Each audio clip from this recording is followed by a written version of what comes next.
Are you ready to start? Yeah, we've recorded. Was that a thumbs up? Wait for someone else coming in here. We're almost ready. Yes? Oh, we can stop. Hi everybody, thank you for coming. I'm Zoe, Allie. I'm Bob. R.W. Bob. It was a problem when I first started illustrating. I didn't know what to call myself, and Bob seemed didn't have enough gravitas to it, so I went with initials, and I have been unhappy ever since that I did that. But there you are. You can call me Bob. You can call me Zoe. And we are not only children's authors and illustrators, but we are married, and we're going to live in the same house, and we're going to talk about what it's like to make a picture book when you're husband and wife and still like each other at the other end of things. So this is us. This is our house. We'll give you a tour. This is us. This is our fire hydrant. This is the garage that is now my studio, because my studio used to be down here underground, but it didn't have a lot of windows to it. So we cannibalized the garage and turned it into a studio. And then this is our door, which has been changed in color now. It's a nice aqua, which is it's turquoise. Some people think it's turquoise, some people think it's aqua. I tend to think it's the same thing, but I don't know anything about color. Your turn.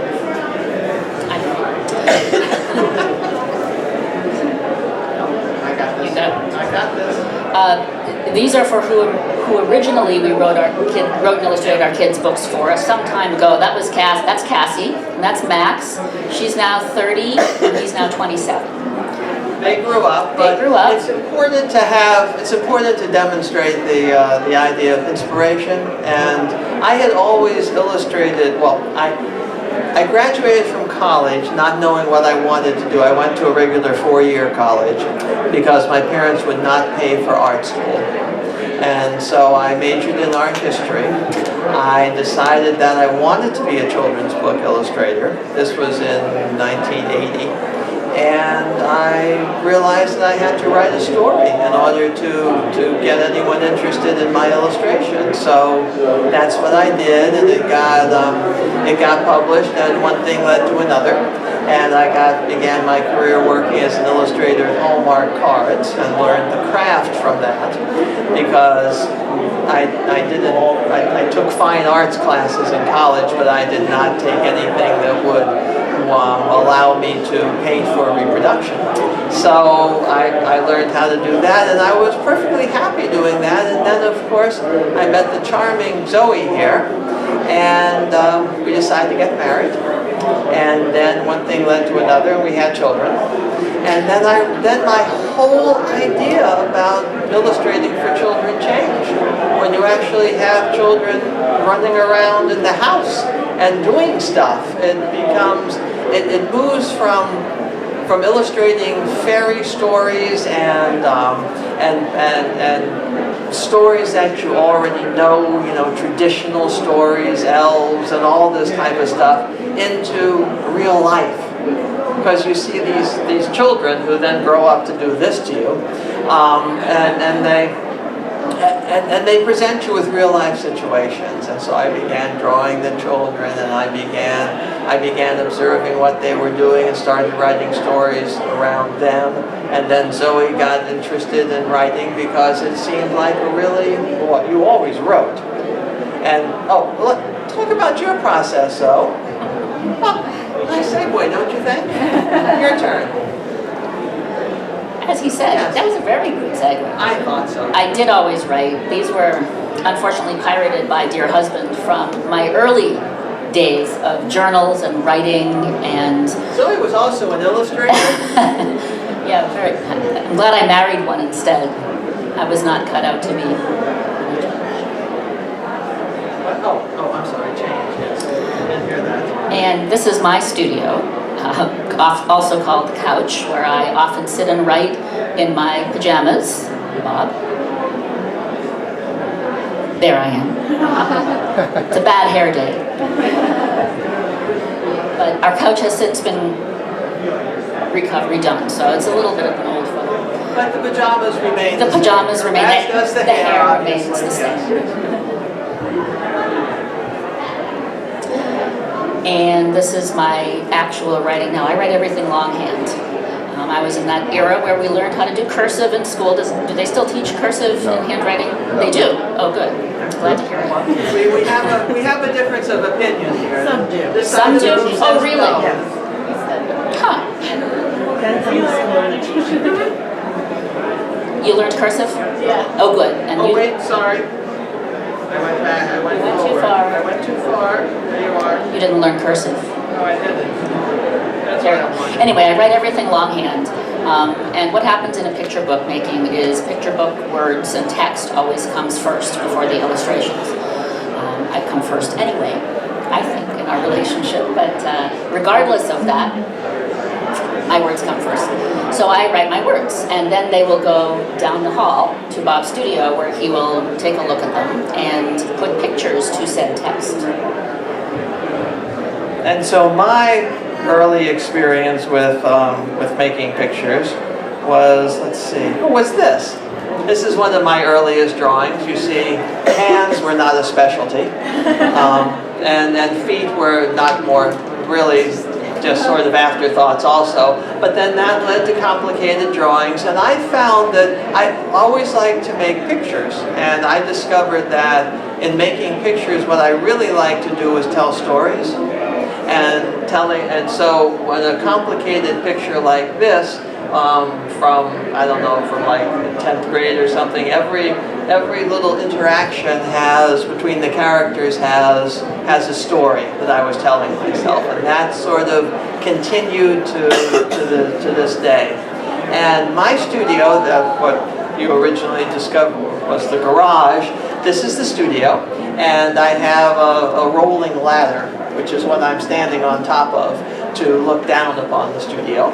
But I use all sorts of traditional methods of coloring. I don't use nothing in the production of the pictures is digital.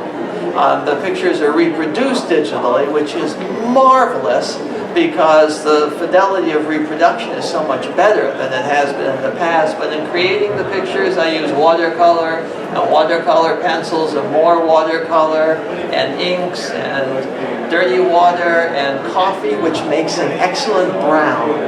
Like for my bear pictures, I will use coffee almost exclusively. The picture smells so good, and I get compliments from the art directors. That picture smells really good. I'm not sure what to do with that. I'd like to hear them say, "What marvelous drawing!" But that picture smells good. That's a good second, I guess. So once Zoe has sent me the words, because the words do come first, the story begins this way. This is one of Zoe's books that is a companion to the one we have on sale called "There's a Wolf at the Door." There's a princess in the palace, and it's all the princess story, 5 princess stories that are intertwined. They all wind up, Cinderella winds up being related to everybody. But a book begins in this way, with a red pencil drawing of each spread, with the words lettered in like this by hand. And if the words don't fit because the picture is so phenomenal that it needs more word or needs more space for the pictures, I will just leave out some of the words. I wonder how the author feels about that. Not good. So we, oddly enough, revised the picture. So then all those red line drawings get Xeroxed into black line drawings, and and all these yellow marks are editorial marks by either Zoe or our editor.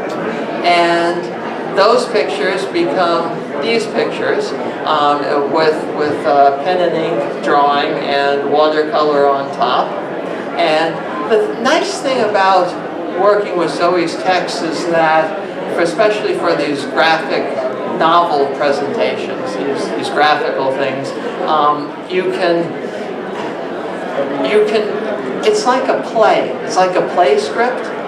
because you're not relying, as in most picture books, you're not relying on the words to set the scene. You're setting the whole tone by the vision of the pictures.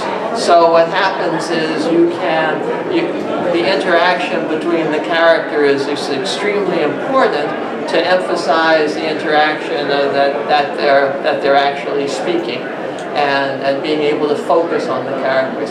And the neatest thing that Zoe did in these books was two little mice who were always commenting on what's going on. Snarky, was that the word? Snarky, yeah. So these are the two books, The Princess in the Palace and There's a Wolf at the Door.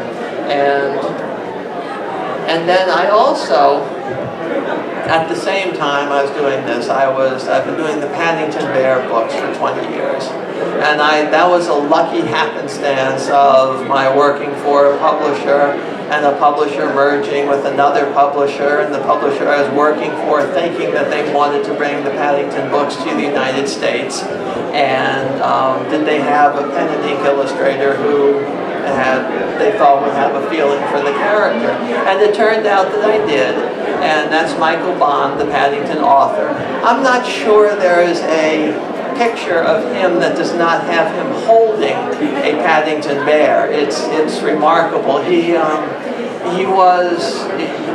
wasn't exactly Paddington, but Paddington was very real to him. We got to know, Zoe and I've gotten to know the family very well, and there was really an initial Paddington Bear about this big that Mr. Bond bought for his wife before they had children 65 years ago, and 60 years ago turned into the first story. But that bear remains in the family and used to come to dinner with them, and Mr. Bond would address the bear at the dinner table and have conversations with the bear. And it sounds really kind of sketchy, but somehow it kind of makes sense. But anyway, so he was extremely generous about my drawings, and I had to audition for him, but he liked them, and I've drawn Paddington in color and in black line drawing, which is how I really think of Paddington more than anything else. But because I was in this country and Mr. Bond lives in London and is an extremely, like the quintessential Englishman, he passed away a couple years ago, and he was probably the most English of any English person I ever met. But he would send me pictures of the venues that he wanted illustrated. This is Paddington Station, where Paddington was found. Paddington is, if you don't know, is a refugee from Peru. And from darkest Peru, as Mr. Bond wrote. He originally had him coming from Africa, but his agent said there are no bears in Africa. So Mr. Bond had to make him come from South America, where there were bears. So he said, Michael sent me pictures of Paddington Station, which I then had to replicate with great detail. And Paddington has been in all sorts of languages. That's Korean and Arabic, and I think we thought this was Polish, but it turned out not to be.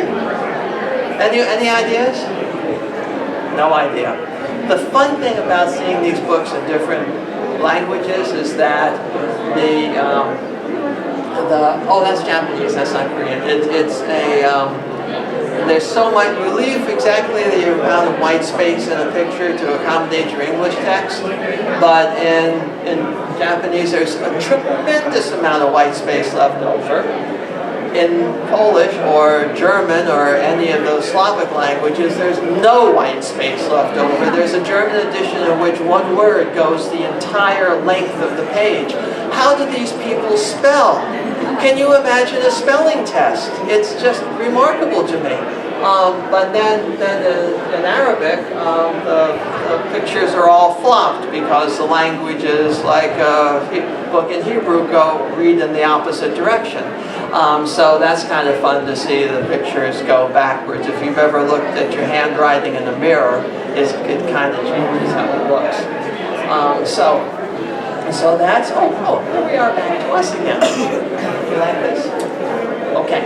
I'm going to, now I wanted to show you something else too. What? Okay. We're doing this here. Now, the other thing, yeah, okay. So when you do,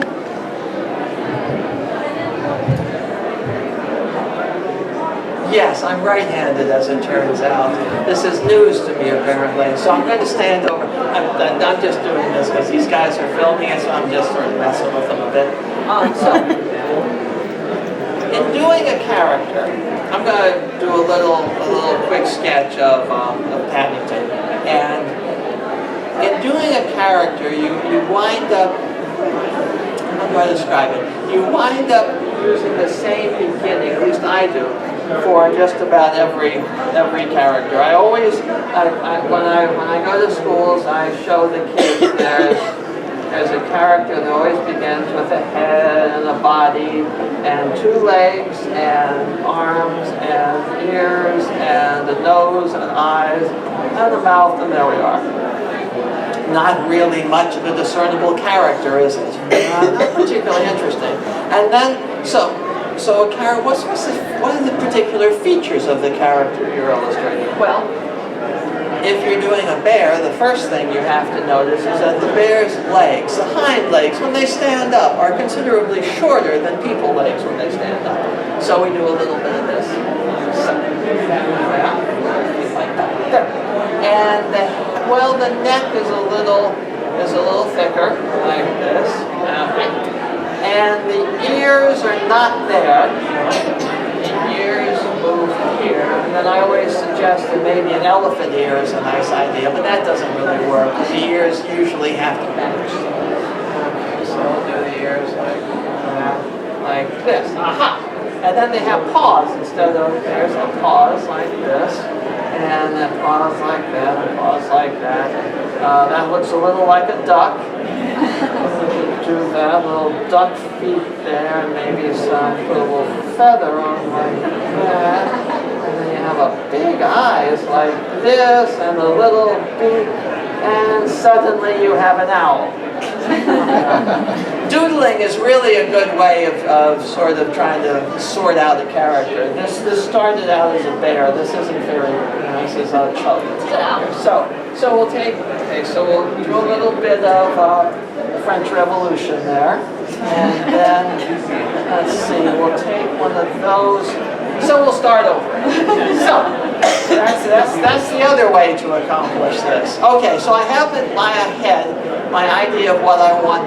Now see, if I was drawing on a piece of paper and I was trying to draw this character, I would erase the entire piece of paper. I would not get a new piece of paper because the character I have in mind is already living on this piece of paper. I just can't see it yet. So I will erase the entire piece of paper. I will stick to the same piece of paper because that's where the character lives. So let's try again. Okay, so Paddington has a head more like that. He has ears coming up like that. He has a body like this, and little legs coming down like this with a little paws, and an arm over there, and a little arm over there, and a nose, and two eyes, and a mouth. Ha-ha! That's better. Hardly perfect, but better. Now, he can't just be standing there. He has to be doing something. So, he'll be walking this way. No, he'll be walking that way. No, I like him better when he's walking toward me. Yes. If you notice in books, characters usually are walking in this direction to lead you to the next page. If you have them walking in this direction, it kind of sometimes stops the composition a bit. So I always have them walking in this direction. So if you notice when you're walking, you usually lead with your nose. So we'll move the nose out here. Okay, so move that. That's good, except the nose isn't attached to his face anymore. So we'll have to attach the nose to the face. Aha, like that. Then, oh no, that's not so, but then this eye will be here, that's good. But this eye can't be there because you wouldn't see that eye. And then this ear has to go over there like that because you're moving that around like that. The mouth can't be there, the mouth is down here. But now he's going to fall over because he's not going in that direction. Okay, there we go. Okay, so the one leg has to come up like that. Well, that's silly. So the other leg has to be like this. Oh, now he's walking along, but what is he doing with his arms? Okay, one arm has to be like that, and the other arm maybe will be like this. I have no idea why. No, I don't like that. He needs to be doing something with his, oh, I know. He could have his other arm back like, oh, now, oh, look at that. Huh, that's kind of weird. So, there he is. Oh, and he's furry. I forgot he's furry. There we go, put some fur around him like this. Ah, now we're talking. No. Oh, but he has to have his Paddington stuff on. Trademarked Paddington stuff. He has to have his hat, he has to have his boots, and he has to have his coat. So first of all, we'll put it. Now, I don't like the boots. Boots are hard to draw on bears. I don't know. Do you know, the thing about the Paddington, you know the stuffed Paddington Bear that you see in the stores with the hat and the coat and the boots? Well, funny story about that. Started out years ago, a woman named Shelley Clarkson was making little stuffed bears for her friends at Christmas, and someone said, brilliant idea, why don't you sell them? This was like first 4 or 5 years after the first Paddington books came out. They came out as novels, chapter books, what we would call maybe middle grade or YA books now.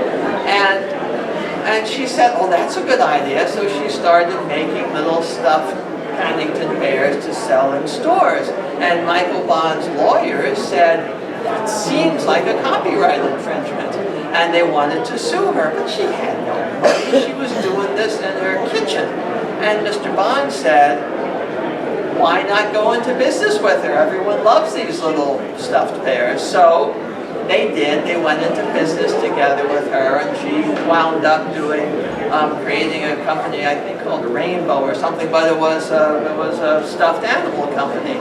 And the first year they geared up for Christmas to make stuffed bears for the Christmas season. The boots were a problem. They had to buy small, human-sized 1 or 2 baby Macintosh boots, you know, those hard rubber boots, because the whole thing was the character stands up.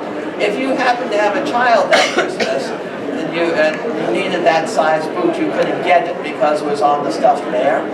So after that, they actually commissioned the boots to be made especially for the bear. Also, on any of those stuffed bears, if you cut off the hat, because usually the hat's sewn on, there'll be black ears underneath it, because Paddington always has black ears. Sometimes always has black ears. Mr. Bond and I had a discussion about this, and he said for a fact that Paddington should always have black ears. There's going to be a TV show coming out with Paddington now, and he does not have black ears, and I'm really incensed about that. As incensed as you can get about this kind of stuff. So, we'll put Paddington's hat on his head, like this, like so. And then now if I was doing this on paper, I would not have done that with a blue pen. I would have moved to my steel-tipped pen. And I would have drawn a black outline hat like this. And I would bring the fur in like this. And sometimes I have a little bit of his ear sticking out like that. And then his coat, I would put around his blue body like this. And he would, in this paw, have his suitcase, because he never goes anywhere outside really without his suitcase, because it has marmalade in it and a picture of his Aunt Lucy from Peru and a few coins just in case in a secret compartment. And then of course you would have his, we're gonna, so we do this, we get rid of this, we erase these lines like this. If you look at the drawings in the books, you will see that I do not erase lines very well, and you will see a lot of blue lines under the and so you will have, you have a little paw there, and a little paw coming out here like that. doesn't look very happy, does he? This is not a happy Paddington.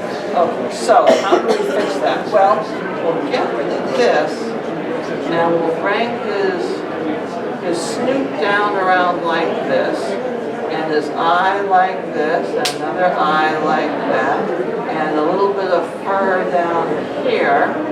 And it's, oh, okay, we have to put a line down here too. That could be a tripping hazard. You don't want that. There we are. And you know, it could be rainy out. Okay, we'll put some boots on, like that. Boots are a simpler shape to draw like that. Ha! Oh, don't like that. Scoop comes down a little like that. There we are. Ah, there's Paddington. Very nice. So, and then his coat is blue, which is put on with watercolor paints and pencils and all sorts of stuff like that. And his hat will be red.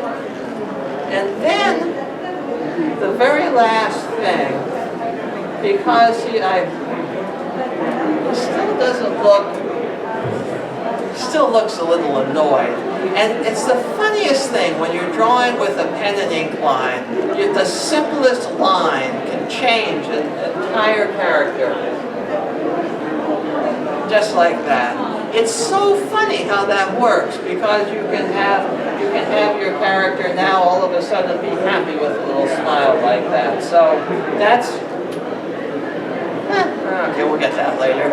Well, so this is, imagine these on pieces of paper, done like that, done in pen line like this, and this is how all the drawings get done. They all begin with that red pencil drawing. They all begin with very loose compositions, and it finally gets sort of stuffed down into a firmer composition.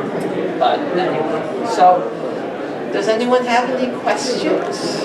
Anyone want to talk? Yes, ma'am. Oh, good, a question. I love questions. No question is yes.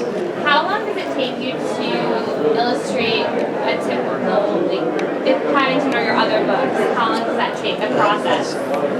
Well, if the author of the books lives in the house and writes a voluminous story that involves 40 pages, which are very large, it can take about a year or so to finally get from the beginning to the end, because there's a lot of, the thing about doing a book is that once you're done with it, it's out there forever. So you don't want to do something at the last minute. You don't want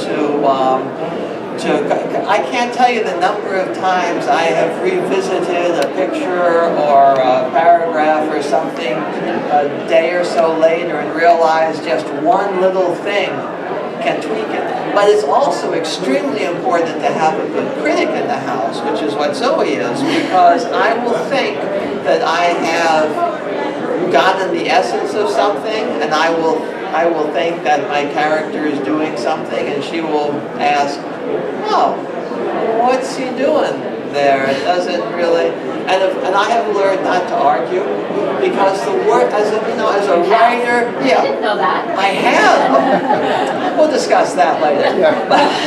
No, but I think as a creative person, I think the worst thing you can get into is the idea of dismissing criticism when you initially hear it. You know, I mean, sometimes the criticism is right and sometimes it's wrong, but if the criticism isn't based on nastiness, then you have to pay attention to the fact that someone isn't getting what you're doing, or isn't understanding, they're understanding what you're doing in a different way. Now sometimes that can be okay, and sometimes after thinking about it, you may decide, no, I don't want to change it. I'm fine with how it is, and I'm fine with there being this possibility of ambivalence in interpretation, but the worst thing you can do is just dismiss it out of hand, if it's meant to be nice. Yes, ma'am.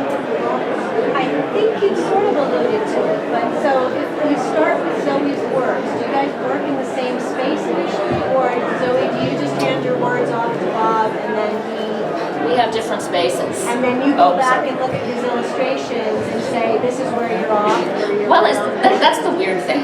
When usually in children's books, authors and illustrators are not connected by the publisher's request. In this case, they can't avoid it, obviously.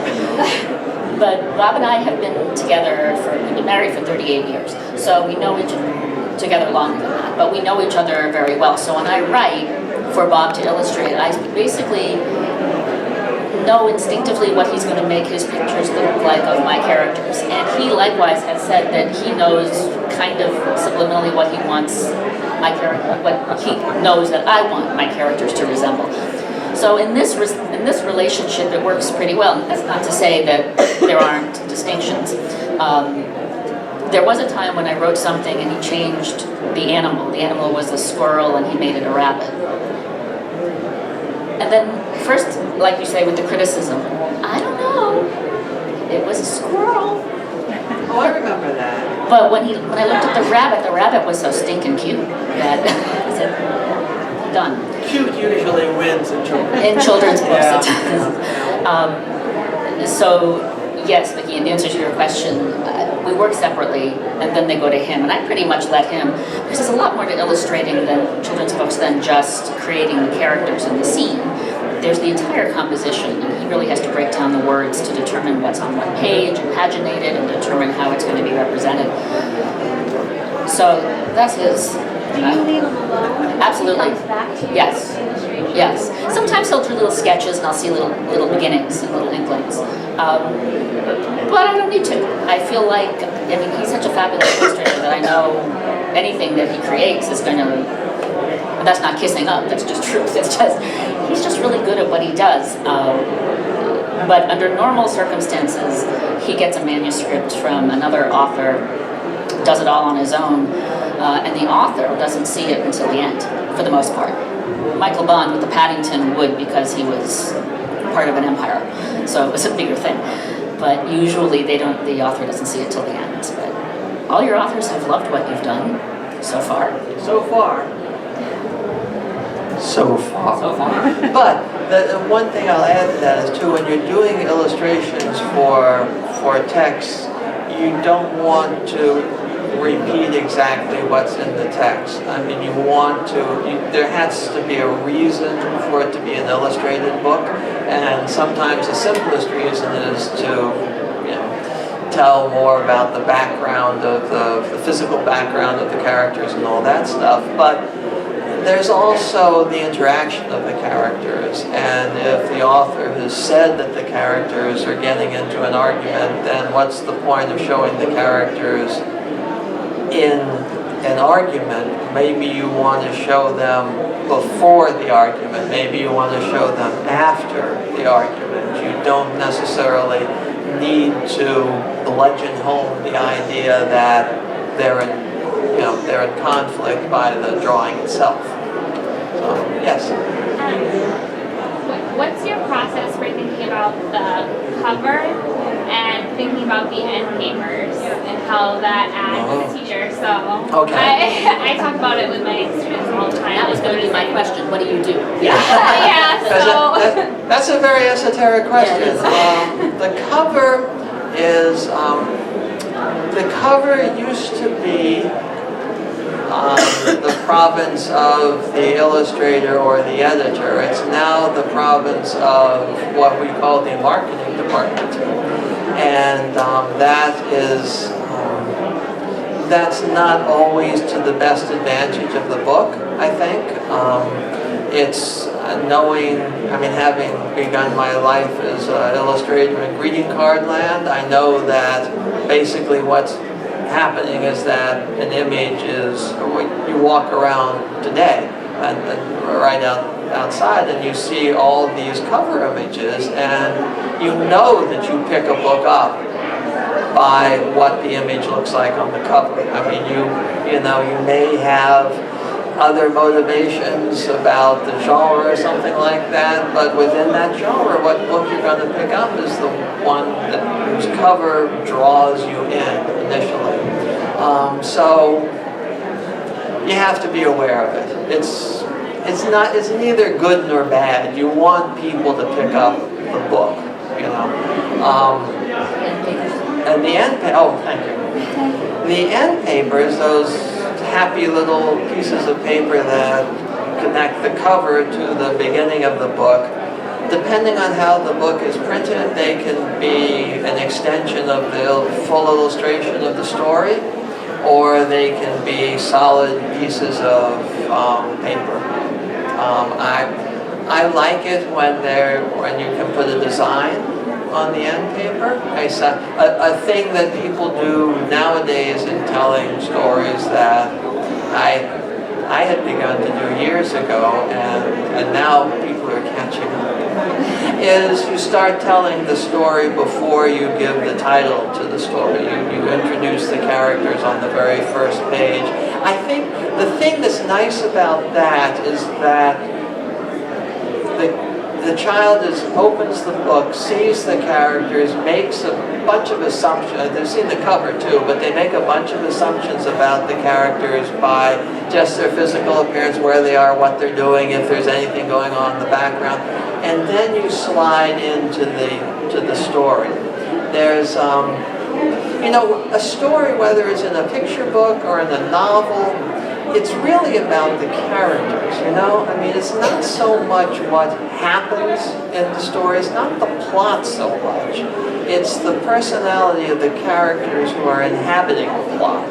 You know, because you could have the most wonderful, complex plot, but if you don't care about the characters involved in it, it's not going to resonate with you. You know, we saw, that new movie, Knives Out. I don't know if you've seen that or not. But it's a really complicated, tricky plot. But I have to say there are some characters in there I just didn't care about. And so I was having trouble engaging in the story fully. Does that answer your question about the end sheets? What did you have in mind with the end sheets? No, I talk, when I'm reading to class, I always talk to them about the illustrator, what they might have been thinking, or how they were connecting it in, or maybe why they chose certain things. So I was just, because you're an illustrator, just hearing kind of your thought process with what you decide to do, or if that's more coming from someone else, and they kind of say well, most of the picture books that you see that are not mass market picture books, like the Paddington stuff is pretty much, I mean, it's couched as a literary book, but the character repeats over and over again, so there's a formula to it. But in other books, they're standalone. It really does have a lot to do with how the illustrator decides to present the story and how the editor matches the illustrator with the story. You can have, that's the key thing that an editor in the publishing house does. They read a story, and a picture book story especially, and sometimes if you read just the text to a picture book story, you would think, this isn't a story. I mean, there's nothing, there's no beat to it, you know. But then the editor's job is to see something interesting in there, and then to pair it with an illustrator who they know from experience will bring out the aspects of the story that will make it more full. And of course, as you see in the picture book world, and there's a stylistic thing going on now that apparently, cartoons from the 60s are, that mid-century modern art has invaded the picture book world, and a lot of books are illustrated in that manner. And that's neither good nor bad, but you could imagine, if you imagine the same stories illustrated in a different way, like 20 or 30 years ago, the books would be completely different. Or even wordless picture books. Wordless picture books, yeah. And we talked about, that's all the illustrator trying to tell the story. Right. What do you think about wordless picture books? Oh, I love them. And the kids love them. I mean, personally, just because I think the imagination, there's no words telling them what's happening. They have to think about it themselves. And What does an author think about that? Nothing. Nothing. it's a Nothing. different type of storytelling. Does the author have any thoughts? Thanks. I always have thoughts, but I guess I have trouble with wordless picture books just because I don't feel like I'm reading a book. Maybe I'm a traditionalist, I don't know. I can certainly see the value of them, of creating a story, getting cues, how do you figure out what's happening, interrelationships, and then varying the story up. I can certainly see that. I don't know. It's just never been personally my thing, maybe because I talk a lot. I don't know. You kind of have trouble with them too, though, I think, don't you? Sometimes I do. Sometimes I do, just because I want more of a commitment by the person who's making the book to telling a particular story. Any other? Oh, yes, ma'am. I just wondered what kind of paper you use. I'm sorry. What kind of paper you work on? Papers? Yeah, What kind of paper do you Oh, what use? Yeah. Well, I have some in my ear right now. I've worked on a variety of different papers, but what I've gravitated to recently is watercolor paper with a cold pressed watercolor paper. It's Not grading type. not very grainy, but does have some grain to it, because when you it's an interesting thing about when artwork is scanned for reproduction, a lot of the grain of the paper goes away. The background, if you scan it on a home scanner, you will still see some of the grain, but if it's done to a resolution for reproduction, that white space will be completely white behind the character. But I like it because it watercolor paper, because the paint does stuff that I don't know it's gonna do. There's a lot of unintended stuff, like when I'm drawing line work like this, or like this is with a steel pen dipped into an inkwell, and the pen will do interesting stuff on the paper. And by interesting, I mean there's a trash can nearby in case it's too interesting. And then to get the image onto the paper, I'll use a light box. Those I will take a Xerox or something or just a sketch and tape it to a piece of glass with a light behind it, and put a piece of watercolor paper over top of it, and then trace loosely what I want. So that's how the compositions get made, because the compositions tend to be made either on tracing paper that I can cut out and move around, or computer paper that I do the same thing with, and everything. There's lots of taping. This motion means taping. There's lots of taping going on. It's our son is an animator, and he does the same thing in Photoshop on the computer. He'll move things around and rescale things. And he doesn't do tape so much. He does. This is tape. Yeah, this is tape, and then a little mouse thing there. Yeah. I said, when you work with color, you just use color straight, mix colors? Straight. Do you mix colors? Oh. Stays. I didn't go to art school long enough to know how to mix colors. Yeah, so what I squeezed the paint out into the little porcelain thingy there, and then I dip my brush in this, and I put it on a piece of scrap paper, and I dip my brush in that and put it on a piece of scrap paper, and then it sort of works out. I don't know. I think you mix it. I mix it on the paper. I don't mix it in, because I know illustrators who will mix paints and then they'll cover them up to keep the paints pristine, and that's the type of brain that I do not have. It's very much flying by the seat of the pants. But we know an illustrator who hangs his watercolor paintings on the wall because he loves them, and because he wanted one painting on a particular wall, but the sunlight at some times of the year hit the painting, so he made a little curtain thing over the painting to pull the curtain across so the sun wouldn't fade the painting. I thought, oh my, that's not me. And then there's someone like David Macaulay who will do books in magic marker, which will, in a couple years, fade away to nothing.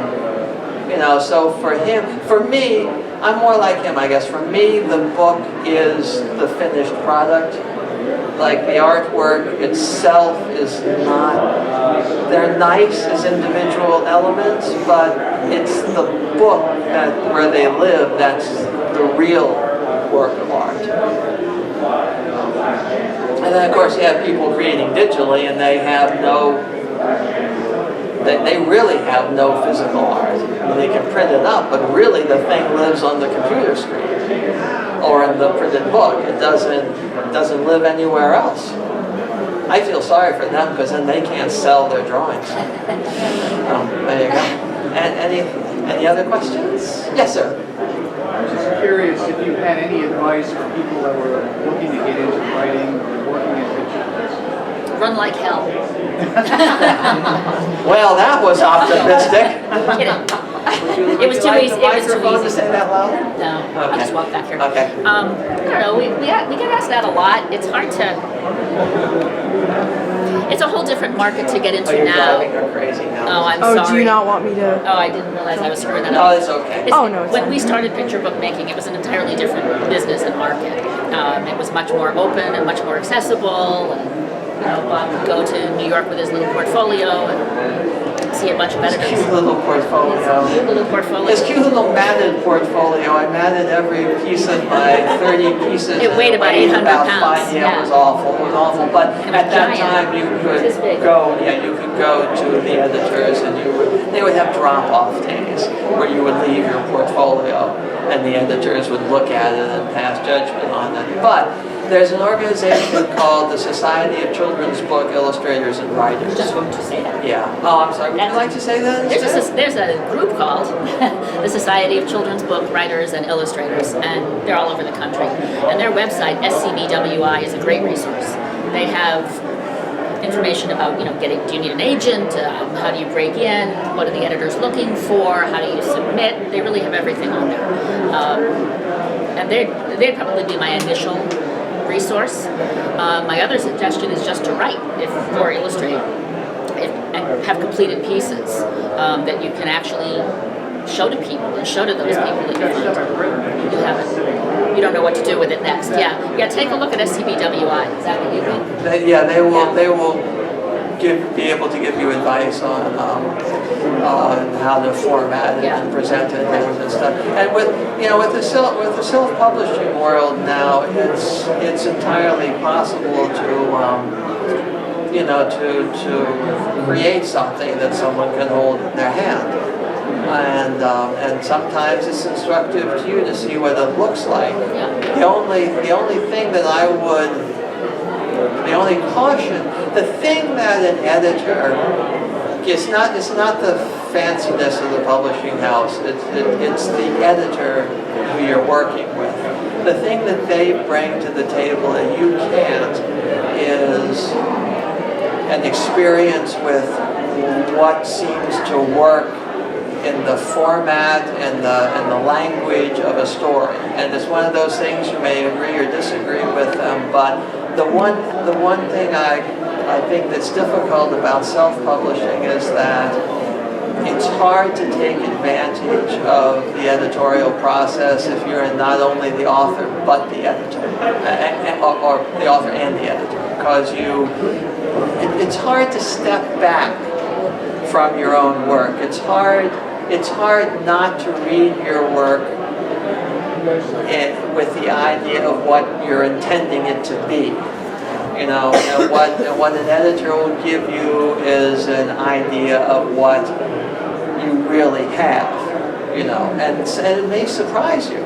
I mean, there are many times where you think you want to write about something and you start writing about something and the editor says, you know, this part isn't working, but this other thing, this other direction you're going in, this side character or something is kind of interesting, you know? I mean, many times as an illustrator, a story that I've wound up publishing has come as a result of one of those little sketch doodles, you know, because a character will bubble up on the paper and you ask yourself, what's this character about?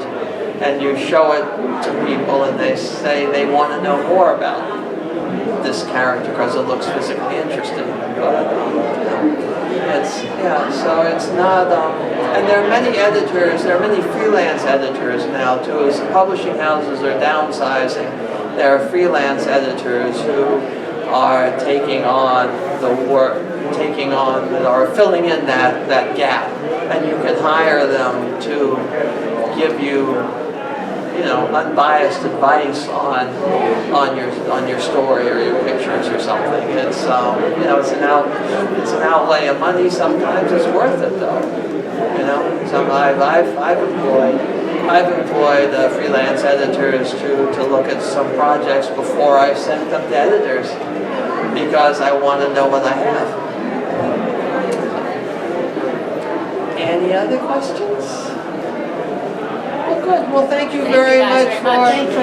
It was fun to talk to you. It's always fun to talk to you.